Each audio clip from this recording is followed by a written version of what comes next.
Happy Sunday, everyone. Just got done watching a bit of conference with the family up here at the cabin, spending some time together and playing some games and having some fun. So wanted to pop on really quick to share another musing.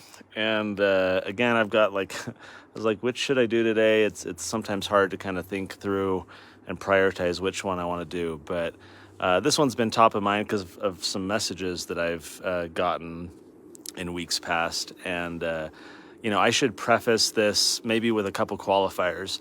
The first qualifier is, as some of you know, I'd put a book together called Skip College, How to launch your career without debt, distractions, or a degree, or something like that. So I am anti-college in a general sense. I think it's ultimately a waste of time and money for a lot of people. And so I obviously have that kind of bias or perspective coming to this BYU thing. So I want to kind of get that out of the way and acknowledge that, which frankly I think is going to become an increasing reality for most people as the higher education market changes.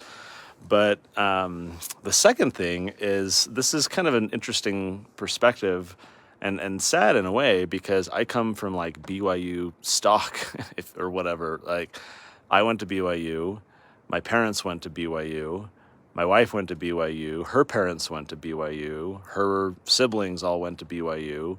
My siblings that went to college went to BYU. I have three brothers. Two of them went to BYU. The other didn't go to college. So like everyone in my circles have gone to BYU. And I did as well. And so, my kids right now are almost 13 and 11. And as a lot of parents do, it's like, do you save up for a college fund? And thinking of your kid's future. And the more I see what's going on, the less inclined I am to encourage my children to go to BYU. In fact, it's quite the opposite. I don't really want them to go to BYU.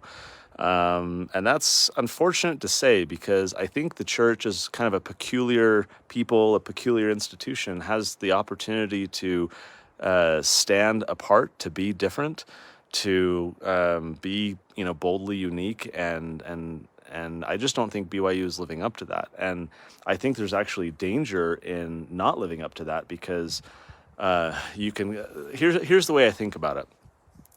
I think the term is affinity fraud. There's this issue where you have like a bishop who uses his position to influence you to invest in some get-rich-quick scheme. You've heard of this, right? It makes the rounds periodically in Utah and elsewhere, where a person in a religious position of influence will get someone to do something, usually invest money in their MLM or some Ponzi scheme.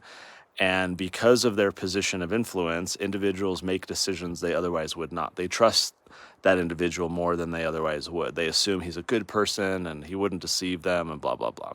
And so if I recall correctly, the term is affinity fraud.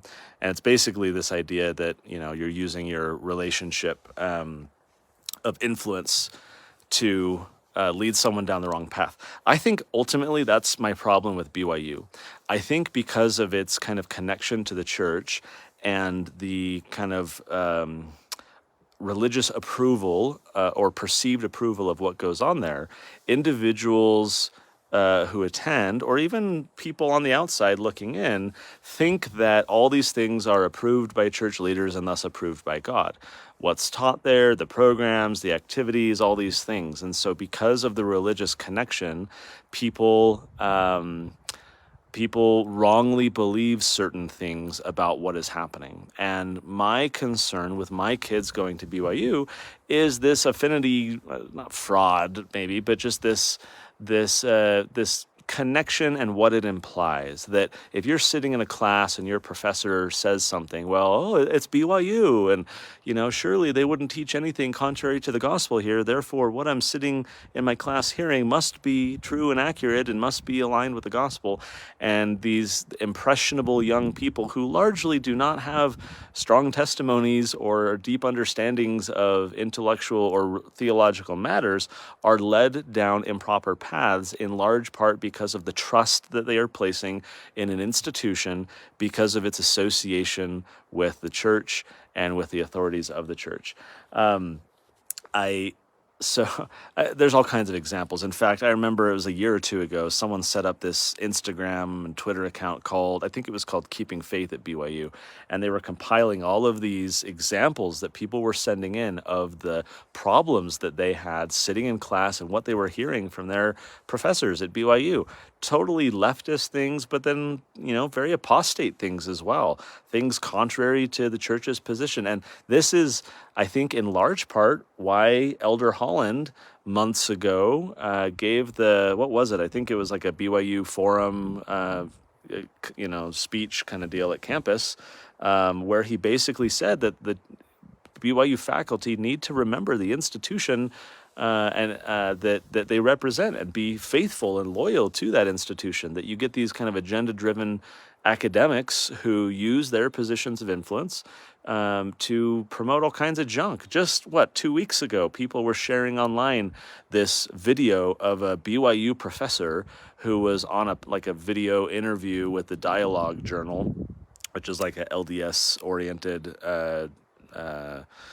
journal, online journal, scholarly kind of thing. And he was talking about how the Joseph, the son of Israel, the coat of many colors Joseph, that he was gay because he's effeminate and all these things. And if you read into these little verses here and there, clearly you can see, and so he's claiming that Joseph was gay and that John the Beloved and Jesus had a quote unquote special relationship, and that, implying that they were gay, like all these, and this is like a BYU professor.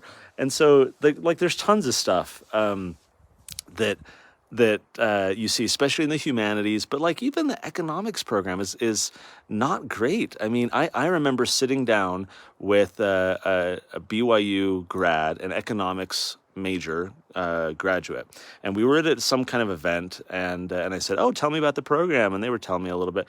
I said, "Okay, well, tell me what you know about Austrian economics," and complete blank stare.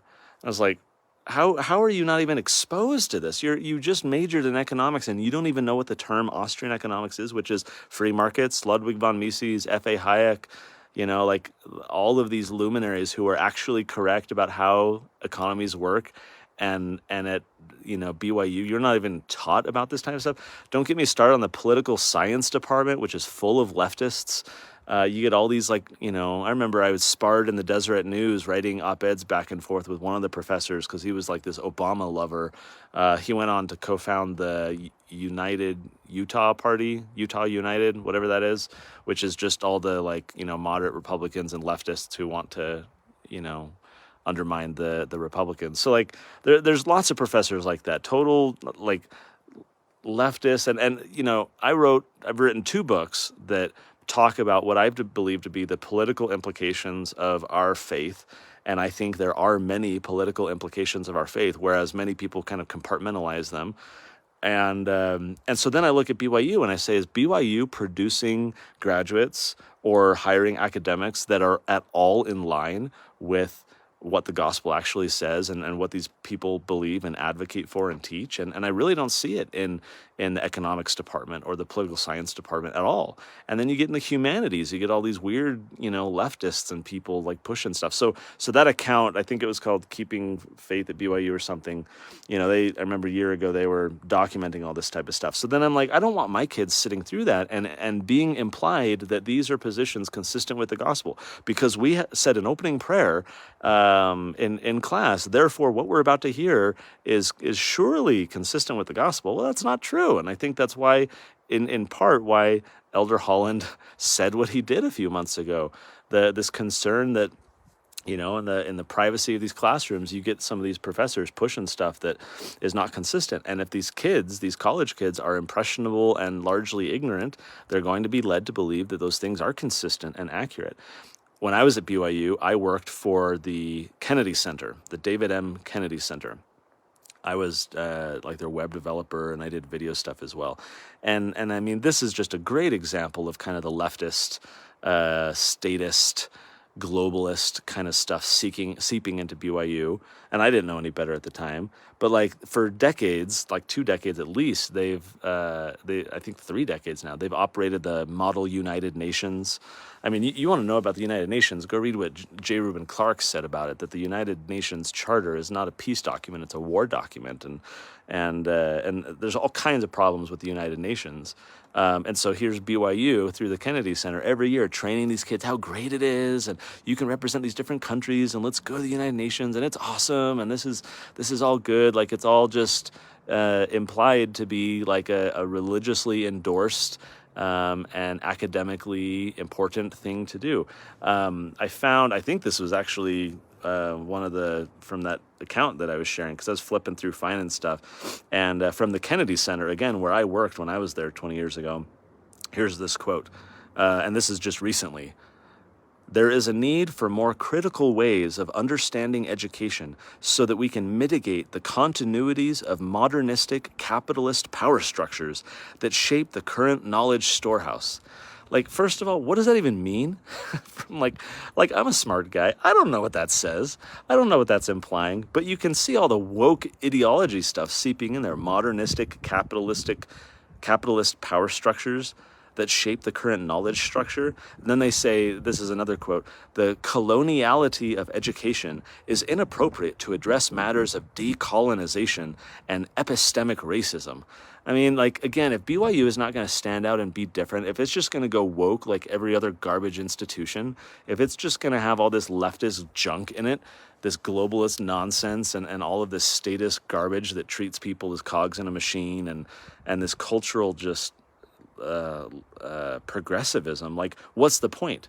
And why are we as tithing payers subsidizing this institution if it's just falling prey to the same trends? I don't want to pay for that.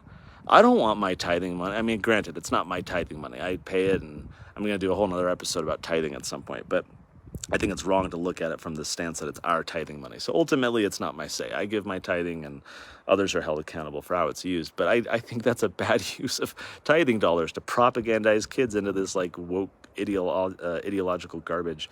I think the honor code is a problem. I've talked before about like the whole beard thing, and I did a musing on that a few weeks back. I think that we're training Pharisees. I mean, I think missions are problematic in the same sense, where you get these minutia, these rules, where the focus is on compliance with these nitpicky rules rather than the higher order principles that we want to educate people about and that we want to get them to understand. And we're training these kids to focus on and fixate on the minutia and the arbitrary minutia at that, like curfews and beards. And I mean, I had a run-in with the honor code when I was at BYU, and so I got a little bit of a peek into how the office works, and I was not pleased, and I'm still not pleased. I don't think that this type of like I was going to give an analogy, but I shouldn't. I just don't think that type of approach is proper. Again, if we're going to have a higher education institution, I think it should set itself apart. I think it should have higher standards, more so on the ideological and academic sense than on like the dress and grooming standards and stuff like that. And so I don't think it's good to cultivate an understanding in young people that because you're at the Lord's, university, because you're at this church school, you have these higher standards. It's like, we don't have those standards for the temple. Right? Am I a sinner because I have a beard? Am I not, living a high standard because I'm not doing as great as BYU says I should? Like, those are not actual standards. So why are we doing them at BYU? And why are we instilling in young people this understanding that that's a good thing or a better thing or, somehow more consistent with gospel living? I think that's a problem. I think it's a problem that, BYU will not touch these clubs. I remember 2 decades ago or about 15 years ago, some friends were trying to set up a LDS Liberty Club, basically a club talking about what church leaders have said about freedom and the Constitution and all these things. And they had a sponsorship from a professor and all these things. And the university said no. And then they used to have Republican and Democratic clubs. My understanding is recently they've shut those down and trying to divest itself, BYU, from anything, politically controversial or whatever. I don't know. But someone was also telling me, I remember this gal that was trying to set up a club for like pro-life stuff, which is arguably extremely consistent with the church's doctrine. And she couldn't even get it done. And beyond just the bureaucratic nonsense behind starting a club, she encountered resistance from professors to be publicly associated with that, even though that is the church's own doctrinal position. But it was considered kind of culturally taboo. And why can't we have open expression? Like, I get that it's a private university, and I totally support the ability of a private institution to set the boundaries of its own organization. Like, I have no problem with that from a private property perspective. But private parties can still make stupid decisions. and why wouldn't we want open expression and inquiry? And especially if there's this challenge of, a particular set of views being perceived as consistent with the gospel at BYU, why not have exposure to a broad set, if nothing else than to kind of defray that understanding and make clear there's a plurality of opinions and differing perspectives, and let's openly discuss them rather than shut them all down and thus imply that there is only one right way, or, oh, those are too controversial, therefore if it's not good for BYU, it's not good for your own life. Let's not focus on these things in our lives because contention is of the devil, and we don't want to have a pro-life or a pro-liberty group on campus because that might bring contention. Okay, which brings me to my next point. You want to talk about contention. Like, I get so frustrated with the choice that I see BYU making in terms of speakers that it invites. I remember back in the day, 15, 20 years ago, they had Zbigniew Brzezinski there. They had Dick Cheney there. I mean, literal warmongers and war criminals, in my opinion. And they're being invited to come speak at BYU. So there was like a little bit of protest back when this happened. There were some people, I think, at BYU when Cheney came that even did like a sit-in. There were some kind of progressive lefty type students, and they did posters and they kind of did a sit-in on campus trying to protest. And there was a little bit of news about it. But again, like the implication that exists when BYU invites someone like Dick Cheney, right, or Zbigniew Brzezinski. His daughter Mika Brzezinski is a MSNBC reporter and has been for a while. Her dad is kind of establishment neocon war criminal inside the upper echelons of the military-industrial complex. And Dick Cheney, of course, needs no introduction. Or that pastor that was invited to speak like 2 months ago. I wrote a Facebook post about the problems I had with him because this guy who styled himself as like this Martin Luther King Jr. type of, pastor, was preaching Marxism at a BYU forum. Total leftist progressivism, trying to argue with loose scriptural connections that, Christianity means that we should have a $15 minimum wage and free health care. And I mean, you name it, rattled off all the lefty entitlement talking points, and arguing that if we really want to have charity for others, then we should use the government to do all these things, and he got a standing applause at BYU from BYU students,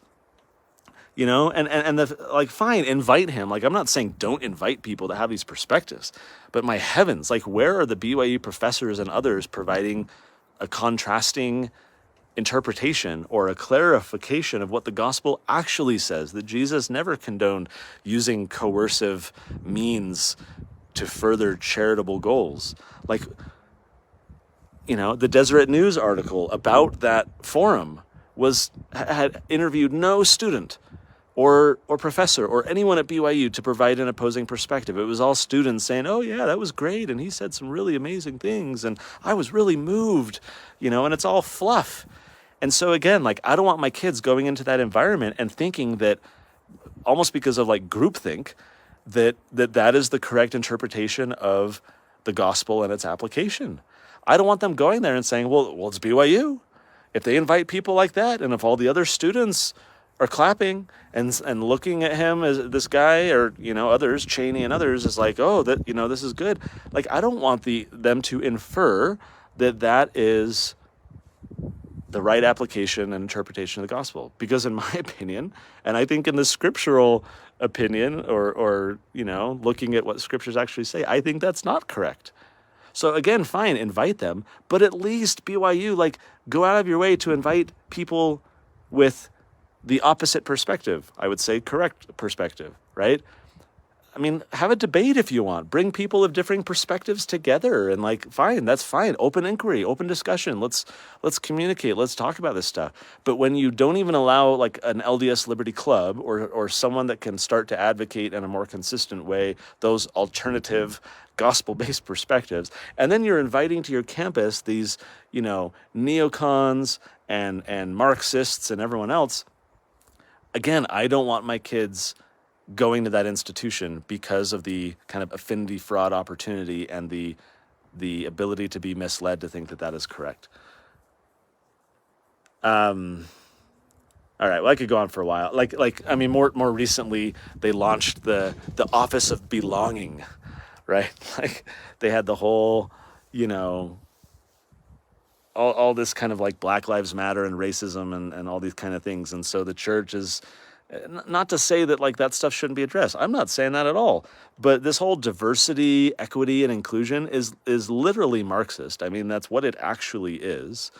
It's barely clothed in something, different, this thin veneer of trying to look like it's all about equality and everything. And so the BYU is just swimming in it. And so they start this Office of Belonging and Inclusion, and that was, I think, last August, and they did this whole report, and now the report is recommending like affirmative action, like, oh, we need, more Black students to be admitted. Even if there's not that many applying, you need to pick people because they're Black, and we need more representation. And it's like, I mean, it's like you see in like California and elsewhere, where they're like, you must have, what is it, the NFL, I think, just said you must have one offensive line coach or assistant coach or something that's Black. Like, fine, like if they're qualified and all that stuff, like, no problem. But like, it's literally racist. These people who claim to be concerned about racism are being literally racist, and BYU does not appear to be immune from that.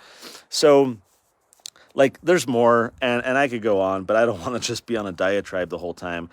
I'm just sad because, like, there's a lot of opportunity. And, even when I was at BYU 20 years ago, like, I saw things I didn't like and that I found problematic. But as a parent, I look at this and I see them sliding into this takeover, this cultural Marxist woke takeover of all these big institutions, especially higher education. And I don't even like calling it education because it's more like cultural indoctrination. These institutions of indoctrination, these colleges and campuses. And I do not see BYU being immune from the trend. If anything, I see them basking in the trend, leaning into it. And for all the elder Hollands that are out there trying to stem the tide and say, be faithful to the church, you've got plenty of professors out there at BYU saying that, the LGBT, church stance is wrong, and, premarital sex is okay, and, well, the church's position is going to evolve, so I might as well just advocate these things now.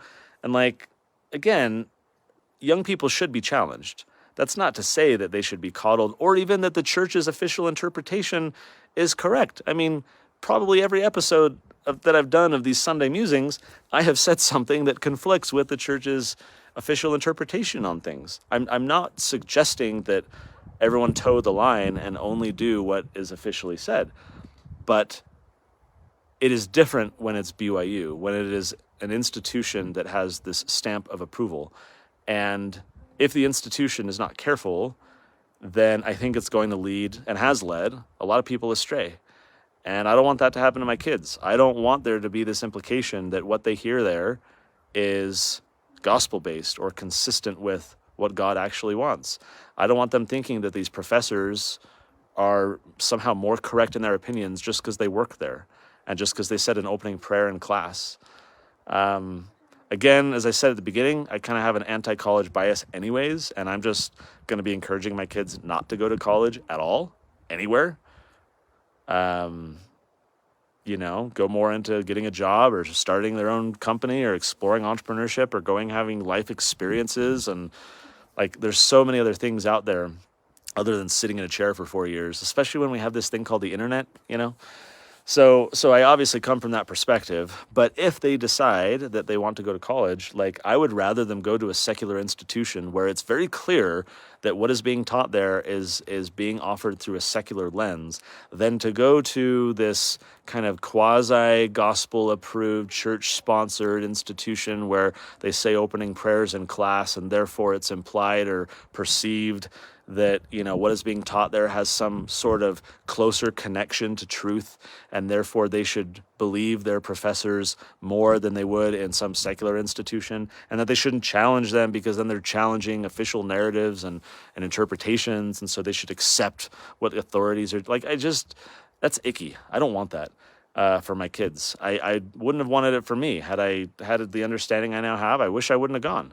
For many reasons. I didn't need to go. I majored in something that I didn't need a degree for. I literally sat in class building websites for clients that I had for my freelance business while learning about how to build websites in class from professors who, hadn't done it themselves, but were just teaching about it. Like, it was a waste of my time and money. That's not to say there weren't good experiences out of it. There definitely were. But on the whole, I don't think it's necessary or ultimately worth it. I think there's better opportunities out there. So that's where I'll be steering my kids. But again, like, if they decide that college is for them, I don't think I want them going to BYU.